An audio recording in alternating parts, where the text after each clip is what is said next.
Hello, ladies and gentlemen. Welcome back to Grizzly Bear Sim's YouTube channel. Welcome back to Elm Creek Farms and Elm Creek Farms B&B.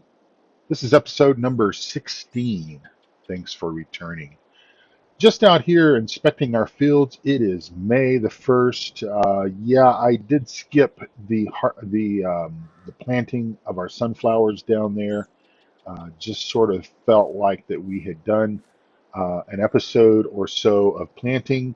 And yes, we've made a new farm purchase. And if you are eyeing the money up there in the upper right-hand corner, there's another significant chunk of money has been um, has been spent, and I will share that information with you in this episode as to where that money went and what we're hoping to be able to do with that. So there are our sunflowers that we planted, so my wife can see those. Well, and of course, she realizes that she has now moved up to the big house, but that was the only field that was really logical for us to plant in sunflowers, and that's just how it went. Now we've made we've made several investments to our farming operation between the previous episode and this episode, and that is part and parcel to why we are missing some money in our bank account. We've paid cash for everything, and we've bought everything through the funds that we had. So no, I didn't cheat in any money or anything. But we have two large bee houses now. Bees are they're somewhat new to this base game of Farm Sim 22 in what they do. They have a yield bonus for, I believe, like canola and sunflowers, and also generate a pretty substantial income. And that's obviously what we're hoping that we benefit from here on Elm Creek Farms.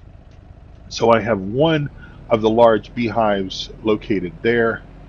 And then if we come back over the hill, and I'm hoping that those bees have the range to come out to our sunflowers.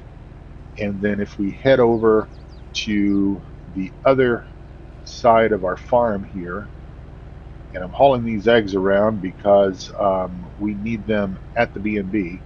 And so I will get either George or Bo to run these up there. We did purchase one gator. I talked about the fact that we were looking at buying a few of these John Deere gators for our guests to be able to ride around the farm. And so we bought one because we kind of needed one for farm use. And of course, we bought had this one configured with a 3-point hitch. Not sure what this is going to do, but it certainly looks cool setting back there, and we will just see what attachments may come available for us to take advantage of. Maybe like a small little platform trailer, or not really a trailer, but just a platform deck or something might be cool. And there is our second bee house right over there. And again, hopefully that is able to take care of our canola field over there. The yield bonus, obviously, we are not doing the bees necessarily for the yield bonus. I think the yield bonus is somewhere in the 3 to 5% range, which is going to be very, very minimal, especially considering the fact that we're doing all the other required necessary steps to bring our yield up as close to 100% as possible. We're not driving in the fields. We have plowed when necessary. We have mulched. We have fertilized. We have, obviously, we're going to be hitting our crops with 2 levels of fertilization. Again, doing everything that we can to increase that yield bonus on up. Um, our spawn point, because kind of the way that bees work, is you buy the various bee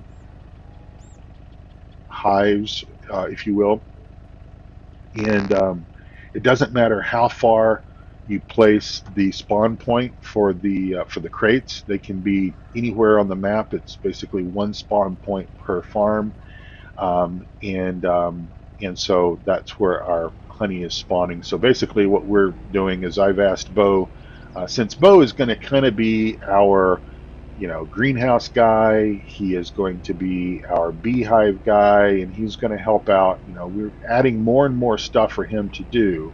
So he's going to very soon become, I think, a full-time employee um, of the farm. But that's going to be his responsibility. He's going to don the beehive suit and go and get the honey and then bring it over there and stack it up, and then we will load it up in the trailer and take it to sell. Our silage bunker is empty. Interestingly enough, when I got the very last few thousand liters out of the end here, I saw this little bit of chaff. Now, I've not bothered taking this out because it is registering. If I pull up the F1 menu, it is showing that I've got 31 liters of chaff. So I'm thinking, and I may test it. I may just test it with power tools and just fill up a trailer with chaff and see if it will dump in here. And then if it will, then I don't have to do anything else to it, and we will reuse this bunker for chaff for this next season. So let me move this out of the way because you know sometimes when I park things, it ends up being in my way, and I end up having to move it a half dozen times. So we'll put it here. We're not going to need any of this equipment, and we'll get these eggs up to the main farm, to the big house, and get those ready for the B&B. So obviously, honey is going to be another one of those things that's going to help support our bed and breakfast operations. We're going to sell honey. Obviously, we're going to serve honey with the breakfast meal, and our guests are going to be just so impressed with the taste of the honey that they're going to want to take home honey for their own use. And so we're going to be setting up a mail order business and all of that good stuff. So we have a significant load of produce to carry to the farmers market. We've got 2 pallets of lettuce, and then the balance of everything else in there are tomatoes, and we have 2 crates of eggs. So we're kind of squatting here in our truck, and we're going to go and do that, and then I'm going to go and show you the the next expansion area that we have done and what that's going to mean for the farm, and we'll do that here momentarily. All right, so we will head up to the farmers market. We're just going to sell everything there. It's not the best price for the eggs, but since everything is loaded up in the truck, and I always do this, I always turn and go the wrong direction when I'm going to the farmer's market. For some reason or another, I think the farmer's market is that way, and it's not. It's over closer to the big house. So we'll just pretend like we didn't make that little mistake, that little bubble. I hope everyone is having a wonderful day. I hope you have had a good weekend. If this episode is appearing close to a weekend, I've kind of got to a point where I've got some episodes sort of in the can, in queue, waiting to go, and not really sure what slot I'm going to put them in as far as when the release is going to be concerned. I'm going to have some time off and a time away, possibly from gaming and stuff around the Christmas holidays. And so right now, as it stands in the real world, I think today is the 12th of December, but it's probably going to be 5, 6, 7 days before you see this episode. So let's go ahead and open up our trailer so we can watch this stuff sell. And our eggs are going, and so our tomatoes, our lettuce, everything is selling. And there we go. So $8,000. I think that was everything. I'm not sure if maybe we didn't get moved up there close enough, and something may have sold and didn't get put in that total. But that's not bad. I mean, it just takes a few minutes of our time to load this trailer up, and we are off again to the races. And $8,000 is going to help pay some bills, and that's why we're doing all of this. So we're going to go ahead and head over to our expansion area, head over to where we have our greenhouses set up, and that is the next um, enterprise endeavor that we are doing here on Elm Creek Farms and Elm Creek B&B.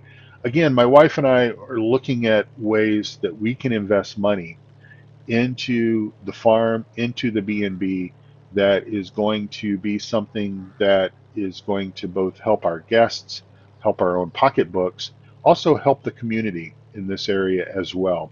And we were thinking, what else could we do? Do we want to put more greenhouses over there? And we talked about it. We thought about it. We're like, well, we've got I think 20 over there now, 20 of the large greenhouses, and that's quite a bit of work to do.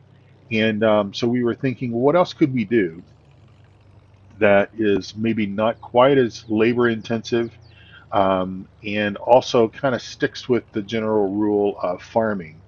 And we came up with the idea of installing a vineyard. So, ladies and gentlemen, Elm Creek Farms and Elm Creek Farms B&B is now in the winemaking, or at least the grape growing business. And we will use these grapes for multiple different things. Um, we will make jelly. We will make raisins. We will make jam. We will make wine. And all of this obviously will be sold at the B&B, at the farmers market, as well as other sell points in and around the area, and just help us to generate additional income. Now, the investment to get this vineyard going was quite substantial because several things. One, it was time to erect a facility to park some vehicles and stuff in, so that's where this pole barn comes into play. We had to purchase the equipment, and we've got everything with the exception of the harvester. And so, if we don't have enough money, which we do right now, I believe the harvester is about 220,000, 224,000, something like that. I could be wrong. Let's just look at it in the shop so that we know. Uh, Grape technology, 242,000. Okay, I was wrong. So we don't have enough money to buy the harvester outright right now. However, if once we get closer to harvesting the grapes, if we are still low on funds, we don't have any bank loans, so we would take out a bank loan to be able to afford that and be able to get that into the operations. And we are going to go ahead and buy the harvester because obviously this is going to be a multi-year operation. So I'm in the process of getting the vineyards going. We have put these in, and boy, let me tell you, was this a bit of a challenge. I don't necessarily consider myself to suffer much from OCD, but I think I must because I really struggled in getting these vineyards in straight and getting them in kind of the way that I wanted, and I still fell just a little bit because I had started getting these pretty close to the edge here and just kind of drifted a little bit. But the rows are about as straight as I could get them looking down them. And of course, Giants doesn't really help us out with any sort of tools like snap to grids, those kind of things. So it was just really just trying to eyeball it and seeing how it looked, and um, a little bit of cursing just to myself, and that's probably one of the good reasons why I chose not to do that on camera, because I do try to keep things rated G here on the channel. So essentially, the steps that you need to go through if you're going to get into the grape vineyard business is to obviously find a piece of land that you want to put your grapes on. Um, it's not necessary to cultivate it or de-rock it or anything like that. I went ahead and did it because I had a problem with getting the grapevines to snap down, and I thought it was maybe rocks, and it was something else because that never really mattered. And then when you plant them, when you put the vines down, you essentially have to wait one game day for the grass to grow in between the vines, and the grass will grow in between the vines, and then you can come along and you basically need to mulch.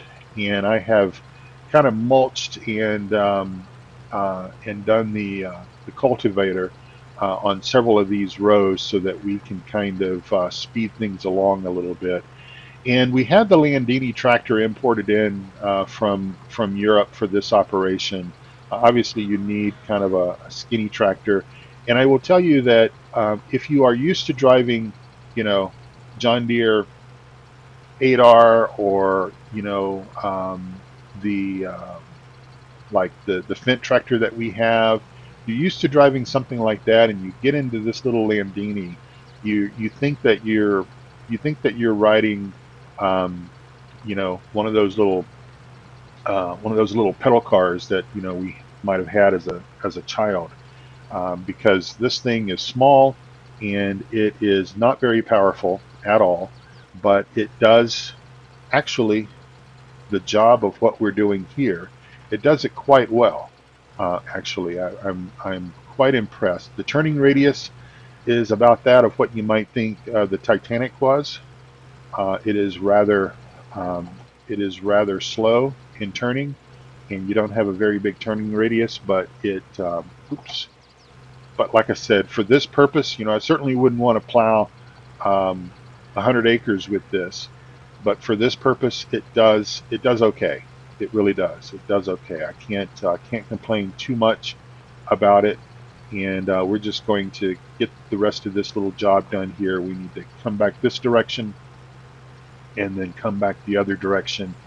And what we're doing is we're just mulching this grass in.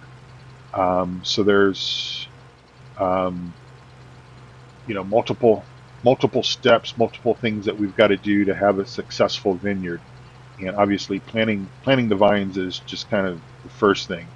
And then we come along at the next game day, and we do this mulching, and then we can immediately follow the mulching with the cultivator, which we will do. We'll finish up the rows that we need to do, and then we will come along and we will put down our first layer of fertilization for our vineyard.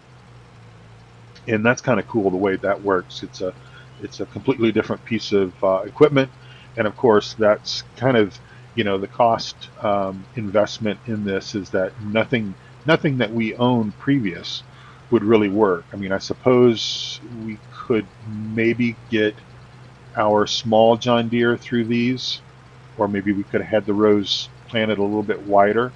But again, we're looking at maximizing the space that we have as best as possible, and so we went with everything that was recommended when setting up a wine business, according to Giant. So that's what we went with, and we're hoping that it works out quite well. If it does work out quite well, then we may look at further expanding the vineyards next season. We have that opportunity. We have the space here to be able to do that.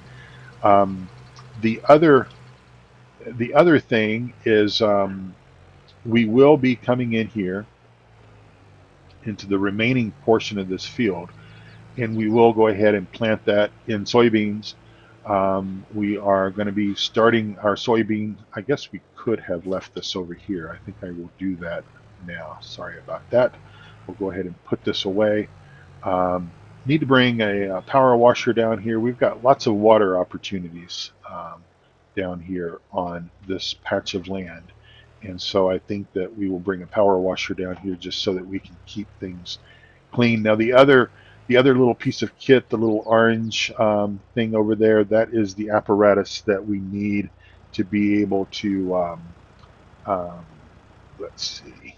Let's lower this down. Try not to just drop it on the ground. And we've got to reduce. We've got to remove the PTO and then disconnect this guy. Okay. This Let me just get out. This is what we use to basically prune the vines after harvest. And then we've got this trailer here. I'm not sure what the yield looks like. I don't know. We've got 10 rows of vines. I'm not sure if that trailer is going to, if we're just going to wear ourselves out filling it up. I'm not really sure kind of how much we're going to essentially get. So we may look at upgrading the trailer at some point. Certainly, maybe, if it becomes a lot of work, transporting the grapes from here to the grape processing facility, which we will be outsourcing that operation, then we may look at, if there's bigger trailer options, just whatever the opportunity is. Now, next thing that we need to do after we mulch is we need to come over and pick up our specialized, and again, more money, another investment that we had to put into the farm. We'll come over here and get our special cultivator, Disco Vine 5, get this thing connected, and let's see, get our hoses connected. There is no PTO shaft in. Oh, there we go. Okay, so this operates very similar to the other, and we just need to basically run this through as close to the vines as possible, and just kind of do this.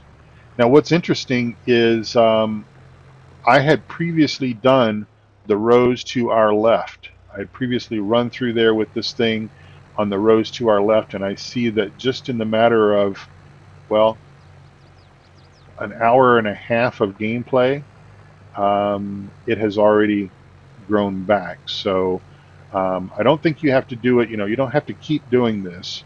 You just need to do it once, I believe, run through here, and then everything is fine. But I guess the grass will eventually grow back, and then but I don't think we have to do it. I don't think we have to keep doing it. I think we just need to do it the one time, and then it's done, and for at least this season, and then we can come back through here in just a moment with our fertilizer, which is kind of cool the way that the fertilize machine works. As I run into that post, I did have them firmly plant these vine posts in the ground because I said, well, here's the deal. I'm probably going to run into these things quite a bit. And again, we just go through here and just cultivate this area, and it removes the grass back from the vines, and that just gives us a successful vineyard.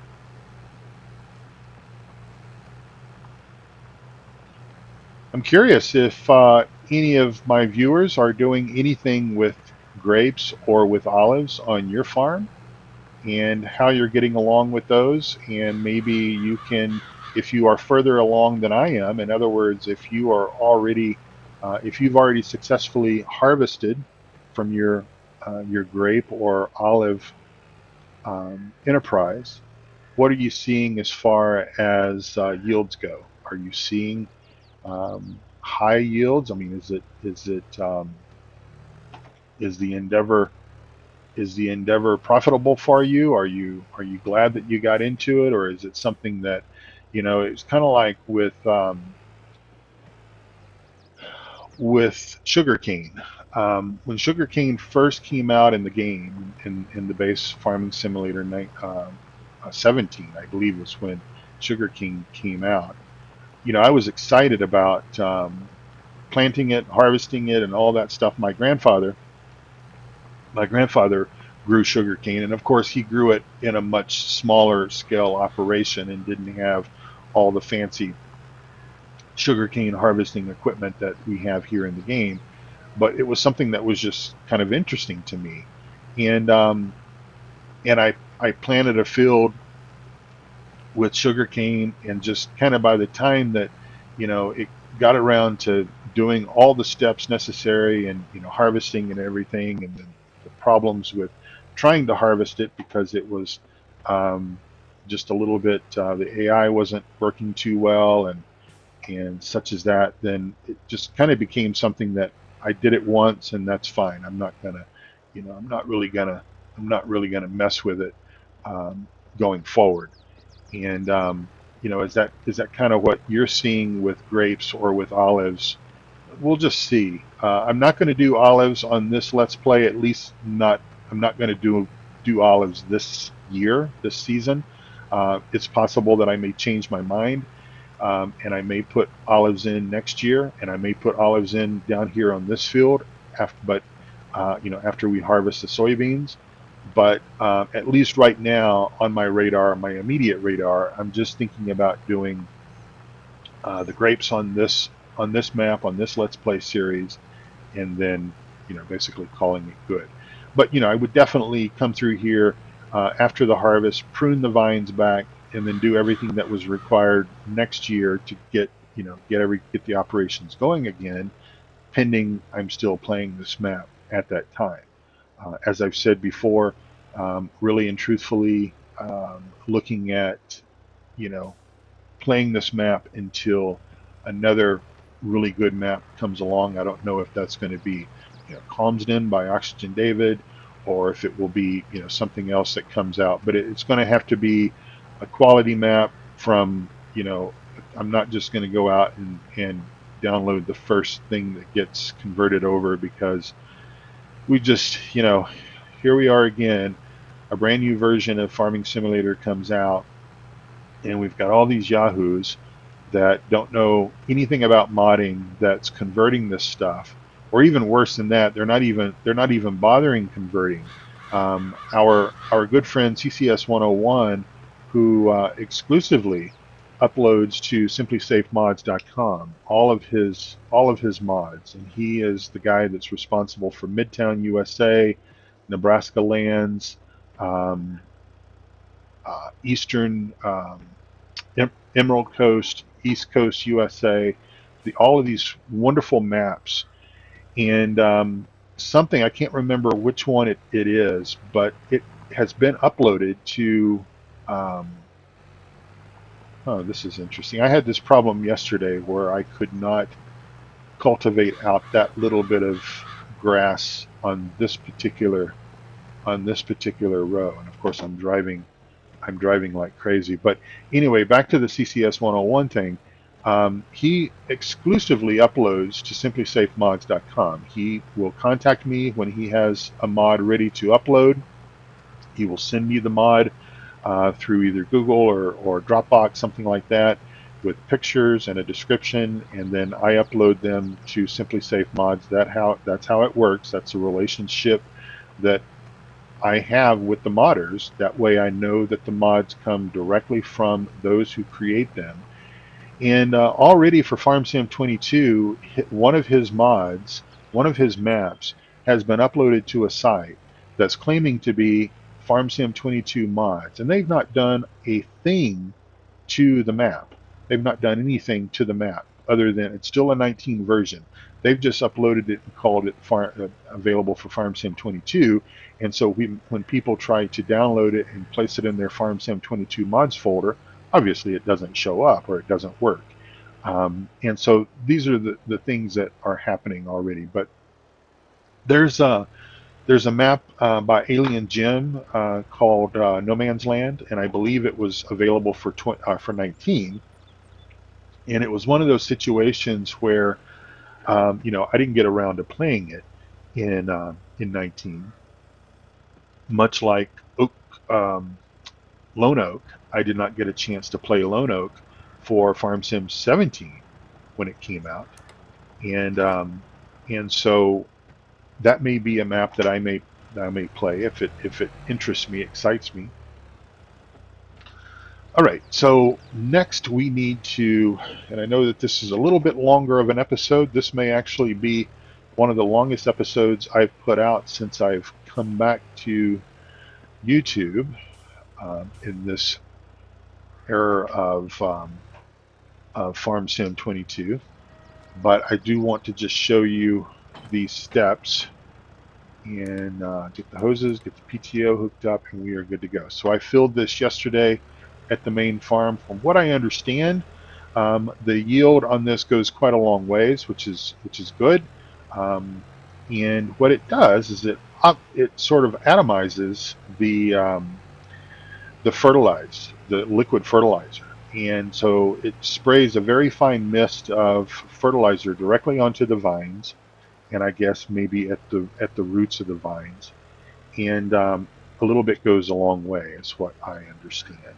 And so, as I said before, I did go ahead and come through and cultivate these rows. I was very careful to place the cultivator so I would not forget, because You know how I am with my age. I placed it at the row that I had stopped, but the grass grew back. So we're not going to worry about doing the grass for these rows. We're just going to go ahead and fertilize. So as you can kind of see, we can do 2 vines at a time through here. So we will come through here, and then we will essentially skip a row and come back down the other one. And of course, this is the first level of fertilization. So we will have to keep an eye on the growth cycle and then come back through again before the grapes are ready to harvest and hit it with a second application. And then we'll shut that off, and then we'll come through, and hopefully this won't get too confusing. Let's see. We need to come down this one.